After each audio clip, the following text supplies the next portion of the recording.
The technician dug into the bag and pulled out a jar that had a single kissing bug. It was the species Triatoma dimitiata, and it was beautiful. The orange stripes at the edge of its abdomen gleamed in the morning light. The more I looked at the insect, the more it struck me as a practice in contrast. The bright stripes alternating with black, the 6 legs at perfect angles, 2 dark spots like teardrops above its belly.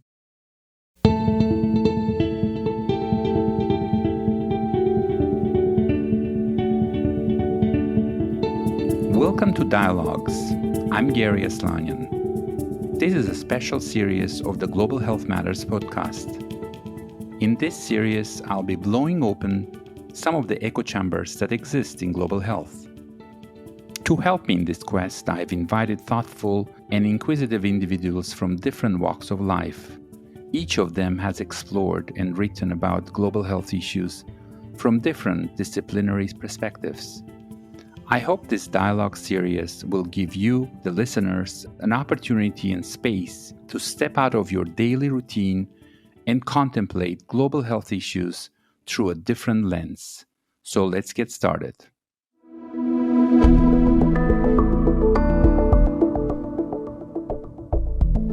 For our first Dialogues episode, I'm joined by Daisy Hernández. Daisy is a journalist and an associate professor of creative writing at Northwestern University in the United States.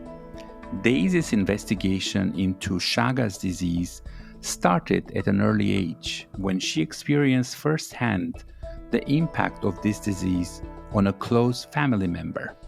In her attempt to make sense of this experience, she undertook a rigorous journey to understand the multifaceted nature of this disease. In her book, The Kissing Bug, she brings together her personal story and those of numerous other families. Time magazine named her book in the top 10 nonfiction books of 2021. Hi, Daisy. Welcome to the show. How are you today? I'm fantastic. I'm so excited to be with you. Where do I find you today, Daisy? I am in Southwest Ohio in the United States, near Kentucky and Indiana. Oh, great. So, Daisy, in your book, Kissing Bug, it explores the history of neglected condition, Chagas disease. Why did you decide to do this, and what inspired you to write about this particular disease, which affects mainly the poor and the marginalized? I wanted to write a little bit about what had happened to my auntie, my tia Dora, who was diagnosed with Chagas disease when she was about 30 years old. And so I assumed that there was a book out there for a general reader. I knew there would be medical articles and science articles, but I just assumed that there would be an easy to understand book about this disease. And I couldn't find that. And what I found was that that book did not really exist. And it made me wonder about the stories of other families, specifically in the United States, because my auntie was diagnosed in the United States when I was very young. I grew up in the shadow of Chagas disease. And I say in the shadow because it's been so neglected that, we thought it was a very rare disease. We had no idea about the millions of people who have this disease around the world, mostly from Latin America. And so initially, I actually didn't know that I would write a book. I just wanted to find those families. And I thought I would write an article, which I did. I wrote an article for The Atlantic, interviewed a woman who had tried to get prenatal screening because she actually was somebody from South America who was aware of Chagas disease and wanted to see if she herself was infected and what that would mean for her child. And she ran up against the obstacles that you would expect in the United States, which is that her doctor did not know what Chagas disease was. So I learned her story and I started talking to the few doctors in the United States that have been really dedicated to their Chagas patients. And I thought, okay, I have at least a second article to write, and then a third, and then a fourth. And I realized that I needed this to be a book that I wanted to write about the history. I wanted to write about the political situation in the US around public health. I wanted to write about the Latinx diaspora in the United States. So it became a book. And I really followed in the footsteps of the great Toni Morrison, the novelist, who said that, she wrote her first book because it was a book that did not exist and she wanted to read it. And she has said, if there is a book that you need to read, it's your job to go and write that book. And so I basically decided that's what I needed to do. Even though I did not have a background in science or medicine or public health, I knew nothing. So I tell people, don't be afraid to move forward because people have been very generous with me with interviews and their time. Did you feel that putting a human face to the disease helped make it real or more understandable for your readers? It's interesting you ask that because when I talk with people who are in the medical field or in public health, that's some of what I hear. But I wasn't coming at it from a medical perspective. I was coming at it from the other way where I desperately, I knew the human story. I was the human story. My auntie was the human story. So I had grown up with the story, but I felt very isolated with it. So I wanted more stories to see what other people had experienced. And what I found was, stories very similar to my auntie's, feeling very isolated, feeling like you're the only person who has this disease in the entire world, struggling to find a doctor who knows about it, struggling to understand what medication could do or not do at the stage that you're at with this disease. For me, though, in a larger context, I come from, I have a journalism background. I also write memoir. So I always come to the work. I've always come to the work from the beginning of my life. That the human story has to come first, that the narrative of people's lives have to come first, because ultimately every person is interested in stories of other people. There's a particular part of your brain that's interested in the statistics, that wants the data.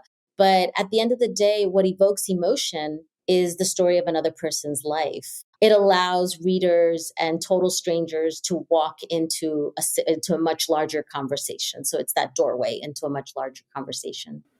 Interesting. Thanks for that. Because even in the name Kissing Bug, there's really a human connection, because the name comes from the habit that insect has of feeding from around the mouth of people. And in fact, it depends, I'm sure, when you worked in Colombia, but in Brazil, they call this bug barbero, meaning a barber.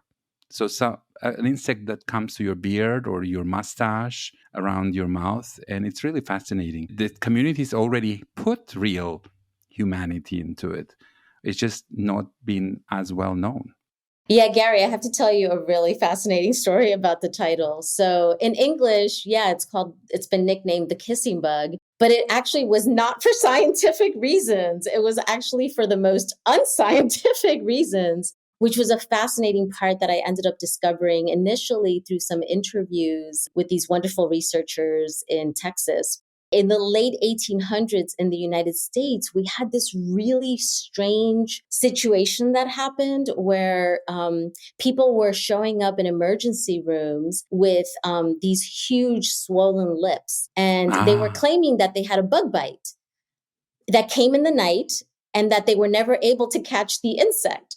And some people have said that it was like a case of mass hysteria where people, perhaps had spider bites or, could have been anything else. But what happened was that it reached the point where the Department of Agriculture got involved, and they ended up writing a piece for Popular Science at the time. And they basically said, it might be one of 6 insects. It might be this, it might be that.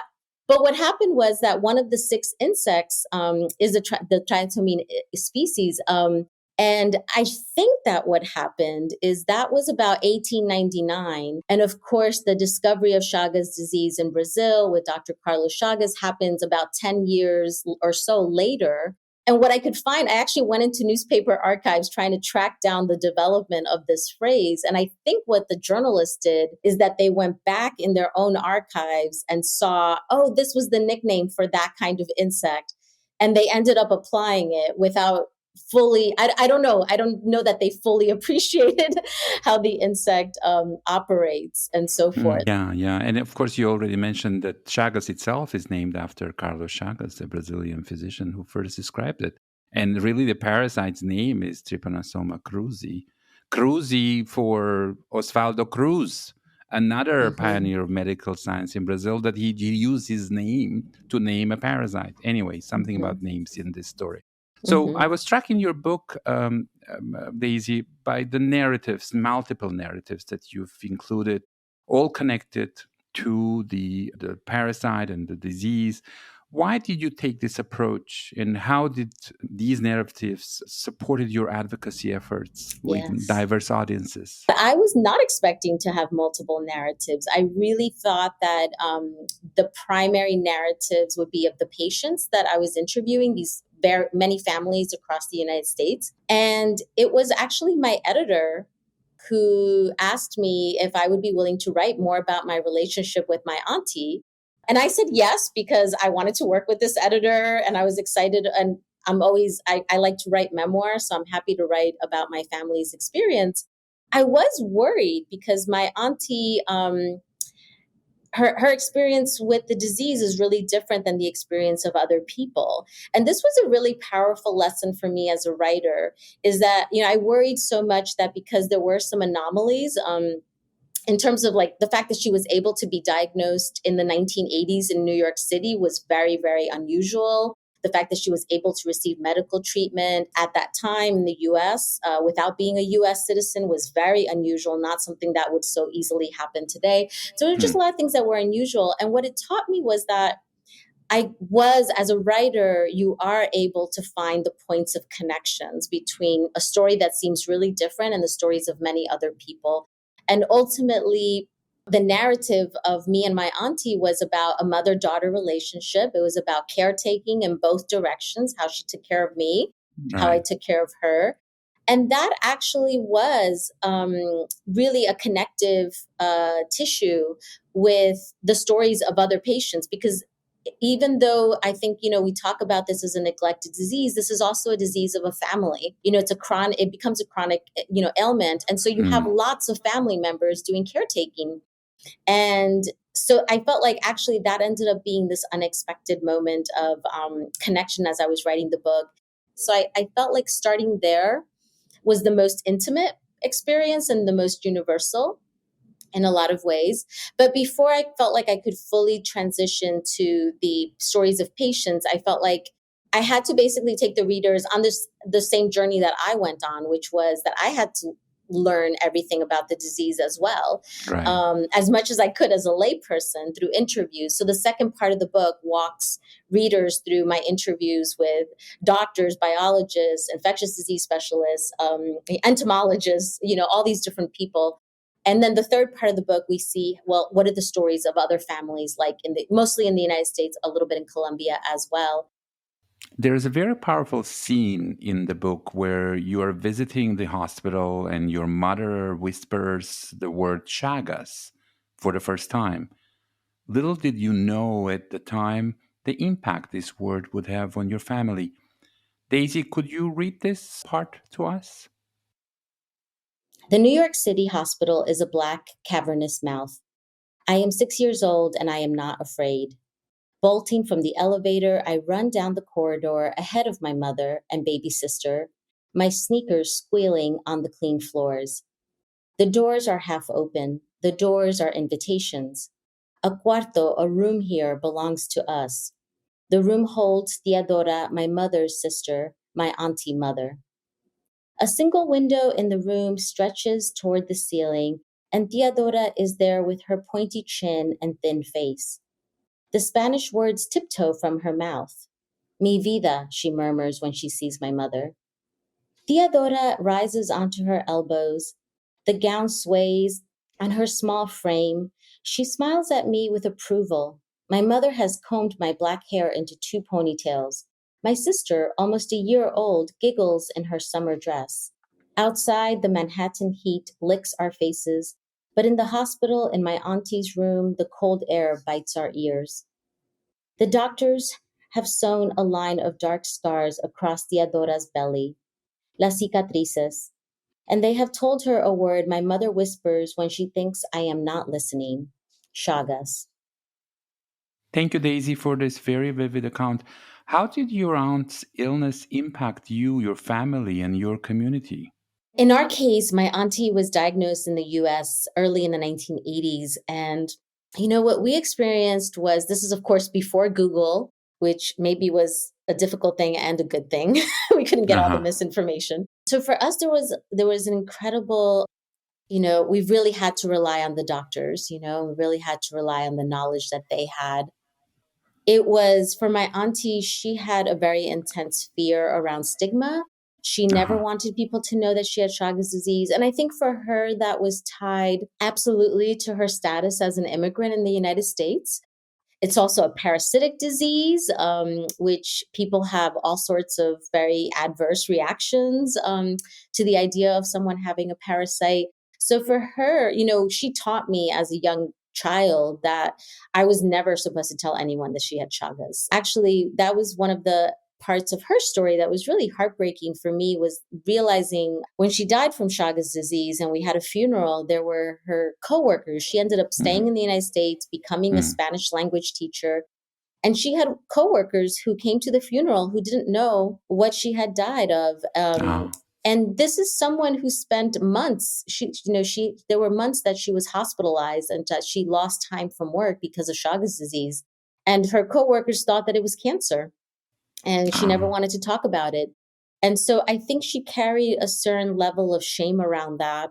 I was really surprised actually when I started interviewing families and ended up interviewing around stigma, ended up interviewing someone in Texas who's not from the Latinx community. She's a white woman who born and raised in Texas and ended up being infected there by a local kissing bug. And she also had the same fear around stigma and around telling people. And it was reinforced by one of the medical providers that she consulted with, who said, you don't go around telling people, even though All she right. thought, wait, we should raise awareness about this because we have these insects and people should know what's going on in their community. So I think there's still a lot of fear and a lack of knowledge. It really depends on what community you're in the United States. But I was really surprised to find that. And then, I think the biggest impact for my family, as I just mentioned, my auntie was, there would be years that were wonderful, very few symptoms. And then there were years where she was hospitalized for weeks, even months. And so it's a chronic disease, right? So it becomes a disease in which the whole family is affected in terms of everything from emotional caretaking to physical caretaking to employment and loss of income. And my auntie lived with us for a number of years herself, right? So the financial support and the emotional and Mm. physical caretaking, I saw that when I started interviewing other families. There were many stories I couldn't include in the book, but across the board, there are sisters and brothers and children and grandchildren. It becomes a family experience in terms of taking care of someone with Chagas disease. Your book highlights the issue of access to care even in high-income countries such as the United States. You describe that Chagas disease is contained to a second America. Let's listen to this description. Standing in a church basement, watching the line of immigrants to be tested grow longer, I began to consider another narrative because it seemed to me that the kissing bug disease, Chagas disease, is contained to a second America, and that in broad and sweeping ways, this containment is often the goal of public health programs. We do not consistently eradicate infectious diseases.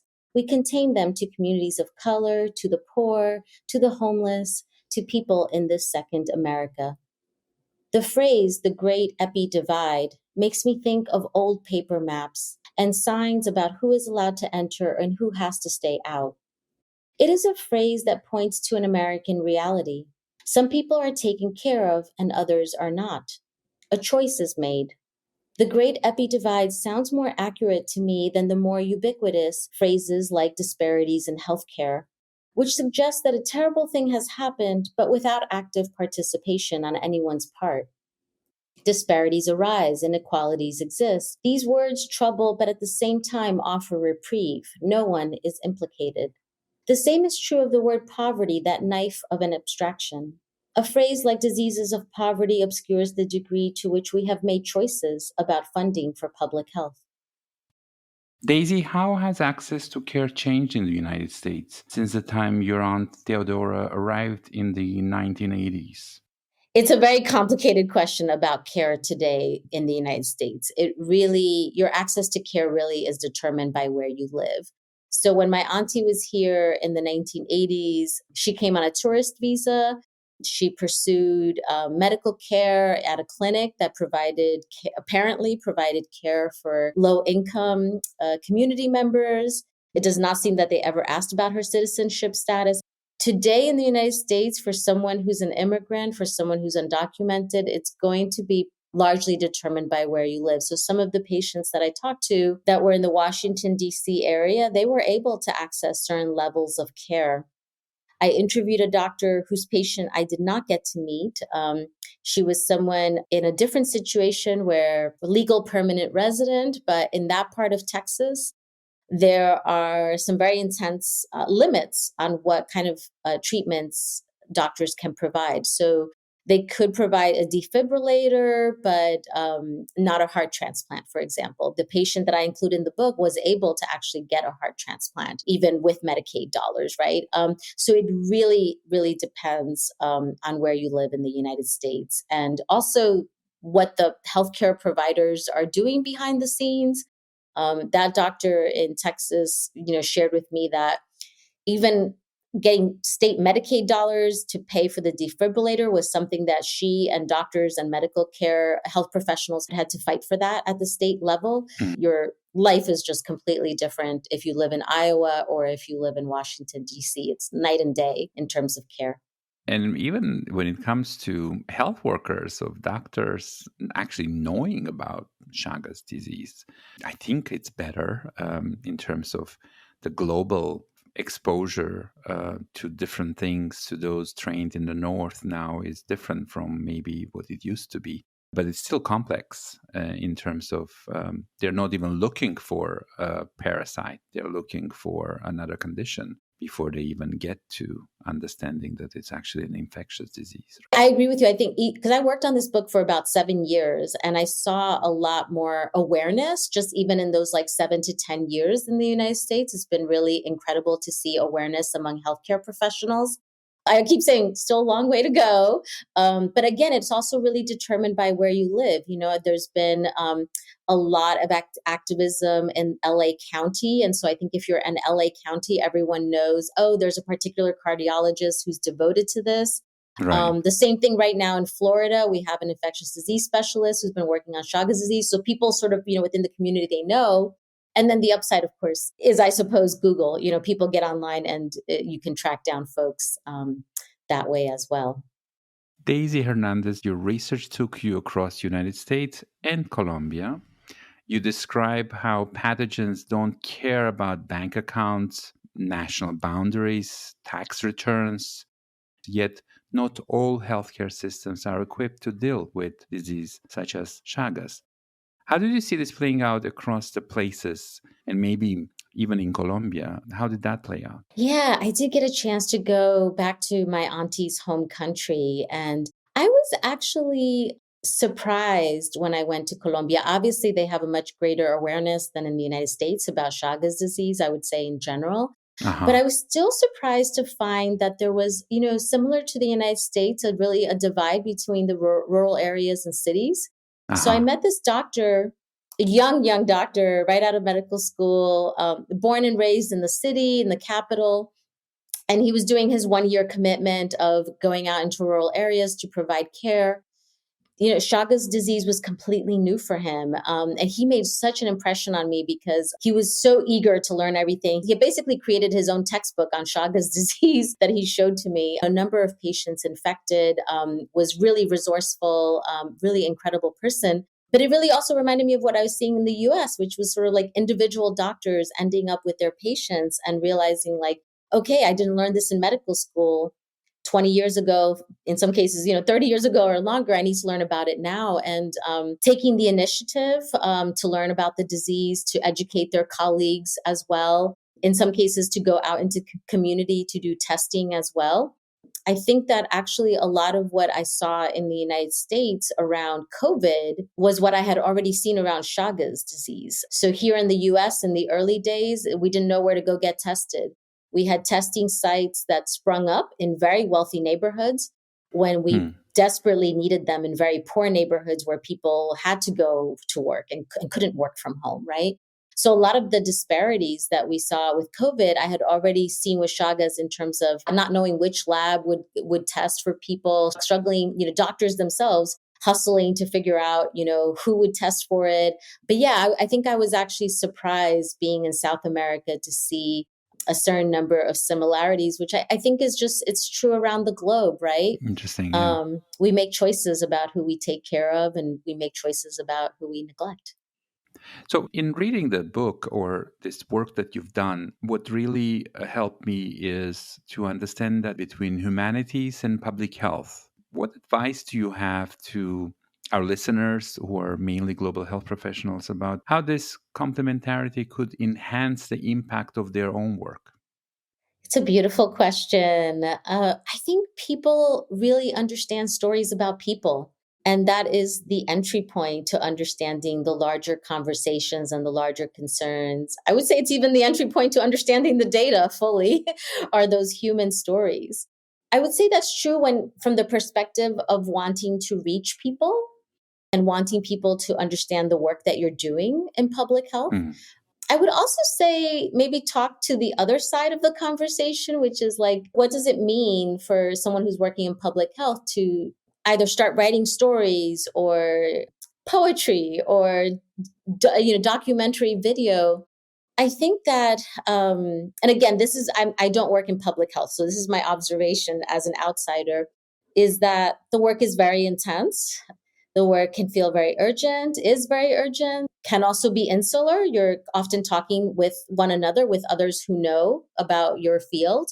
And so I think that taking the time to pause and allowing even yourself to connect with what is the narrative of the work that I'm doing, I think that can be very powerful in giving you like an opportunity to look at your own work from a different perspective, right? One that's not necessarily driven by what you learn to do as a public health a person, right? But like, how does this connect with the human condition? How does this connect even with your own heart and with your own work? I was remembering that when I started this process, there was a doctor that I had interviewed who I was trying to hoist meaning onto her own life, and I was like, why did you get so involved? Tell me about your life. And she was like, no, nothing about my life. But, in fact, she is someone who grew up with a single mom. She's somebody who understood what it was like to not have, so easily, She understood neglect, I think, in a very particular, visceral way. She cared about people because of the kind of, I think, struggles that her own family faced. And that was like a beautiful part of her story. And I think like it adds another dimension, and it ultimately that actually does bring other people into it as well when we understand what are some of those emotional ties. And I have to say, I've met many people in medicine and science who are like, no emotional ties, nothing. Even entomologists, I did this because I've always been fascinated with bugs. And I'm like, take me back to when you were a child. What made you so fascinated with the natural world? I'd say, I think there's another layer there, So I think telling stories, we're not only telling stories to others, we're telling stories for ourselves as well. Thank you, Daisy, for joining us today and having this fascinating conversation. Thank you for having me. I really appreciate it. Daisy confronts Chagas disease not as a public health study, but as a human story. By speaking to a vast range of experts and people affected by Chagas across different health system settings, Daisy's book paints a comprehensive picture of a disease through its multiple realities. Daisy's approach and influence can inspire us, those working global health, to go beyond our public health silos and to present our work in a way that motivates expert policy and lay audiences towards greater action. To learn more about our dialogue series and the content of this episode, visit the episode webpage when you will find additional readings, show notes, and translations. Don't forget to get in touch with us via social media, email, or by sharing a voice message with your reflections on this episode. Global Health Matters is produced by TDR, a research program based at the World Health Organization. Garry Aslanyan is the host and the executive producer. Lindy Van Nieker and Obadiah George are content and technical producers. Priya Joy is the curator of the dialogue series. The podcast editing, communication, dissemination, web and social media designs are made possible through the work of Maki Kitamura, Chris Coase, Elisabetta Dessy, Isabella Suder-Dayao and Chembe Collaborative. The goal of Global Health Matters is to produce a forum for sharing perspectives on key issues affecting global health. Send us your comments and suggestions by email or voice message to tdrpod@who.int and be sure to download and subscribe wherever you get your podcasts. Thank you for listening.